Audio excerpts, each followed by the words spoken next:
आज अंतरिम केंद्रीय बजट केंद्रीय मंत्री आदरणीय निर्मला सीतारमण जी आज अभी बजट भाषण कर रही है। बजट चल ही रहा है। यह विकसित भारत की झलक इस अंतरिम बजट में दिखाई दे रही है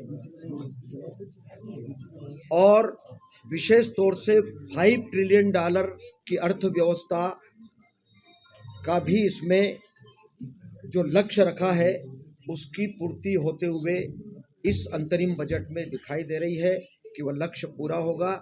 यह यशस्वी प्रधानमंत्री नरेंद्र मोदी जी के नेतृत्व में हो रहा है और 2047 तक का जो लक्ष्य देश के यशस्वी प्रधानमंत्री नरेंद्र मोदी जी ने जो रखा है कि पूरे विश्व में विकसित भारत के रूप में भारत हमारा नंबर 1 पर रहे, इस लक्ष्य को पूरा करने का भी पूरा ध्यान इस अंतरिम बजट में रखा गया है।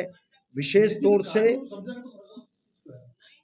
तौर से गरीब, महिलाएं, युवा और किसान पर इसका फोकस किया गया है। यह बजट निश्चित रूप से सभी वर्गों के लिए, गांव, गरीब, किसान, मजदूर, महिलाएं, युवा, सभी लोगों का समावेश इसमें हुआ है। सबका ध्यान रखा गया है और लक्ष्य हमारा देश निश्चित रूप से प्रगति करे, जैसा मोदी जी कहते हैं और हम सब उसका पालन भी करते हैं कि सबका साथ, सबका विकास, सबका प्रयास और सबका विश्वास, इस परिकल्पना को पूरा करने वाला यह अंतरिम केंद्रीय बजट है।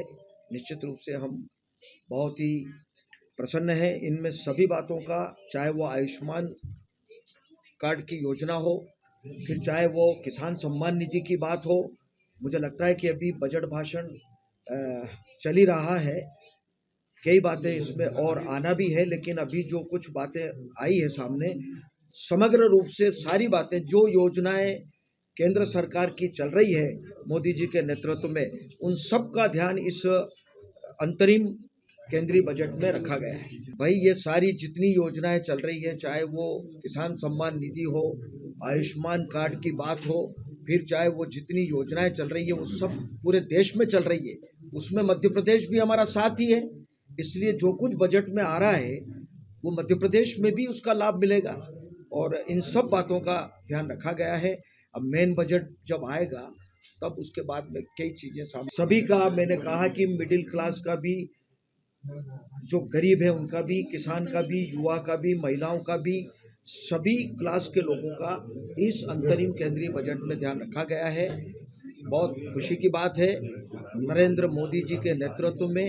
और आज जो हमारी वित्त मंत्री निर्मला सीतारमण जी ने जो कुछ अंतरिम बजट रखा है वो वास्तव में स्वागत योग्य है और इसका लाभ मध्य प्रदेश के लोगों को भी इन सब योजनाओं का लाभ मिलेगा।